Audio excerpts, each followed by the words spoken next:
Thing you should know with Kai.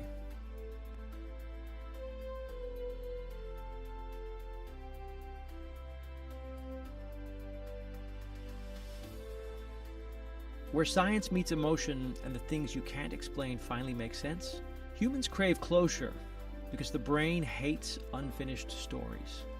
Neuroscientists call it prediction error, and it's the feeling your mind gets when something doesn't have a clear ending. Your brain keeps replaying the moment, hoping to find the missing piece. That's why unanswered questions and unexplained goodbyes hurt more than the truth itself. According to research from the Journal of Experimental Psychology, unresolved emotions keep the brain in a heightened state of alert. You're not weak for wanting closure, you're built for it. But sometimes closure doesn't come from other people. It comes from telling yourself, this chapter is over. I choose the ending. You're not broken, you're becoming aware. This is something you should know with Kai. Forgiving yourself isn't easy because guilty activates the same brain regions involved in physical pain.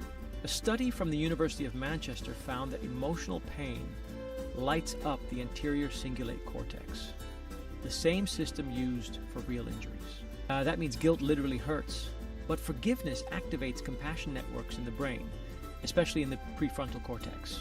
It shifts you from punishment to growth. Self-forgiveness doesn't mean the past was okay. It means you've learned what you needed to learn. You don't heal by blaming yourself again. You heal by finally deciding you deserve to move forward. You're learning to be kinder to the person you've been. This is something you should know with Kai.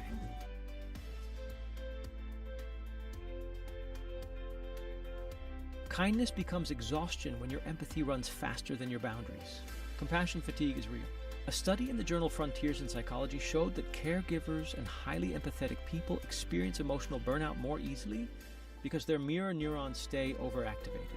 You feel so much that your nervous system can't tell the difference between your pain and someone else's. But kindness shouldn't cost your health. You are allowed to rest.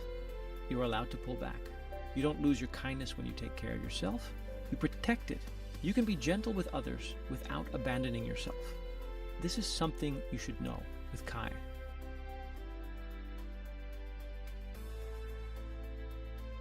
If you feel other people's emotions like they're your own, there's a scientific reason. Neuroscientists at the University of Parma discovered mirror neurons, brain cells, that copy the emotional states of people around you. Empathy feels heavy because your brain simulates other people's pain. But empathy doesn't require carrying their emotions. You can care without absorbing. Next time someone is anxious, silently tell yourself, this emotion is theirs, not mine. It lets you stay open-hearted without losing yourself.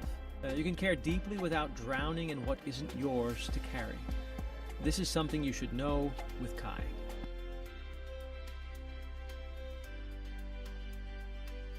Pushing people away doesn't mean you don't want love. It usually means you're afraid of losing it.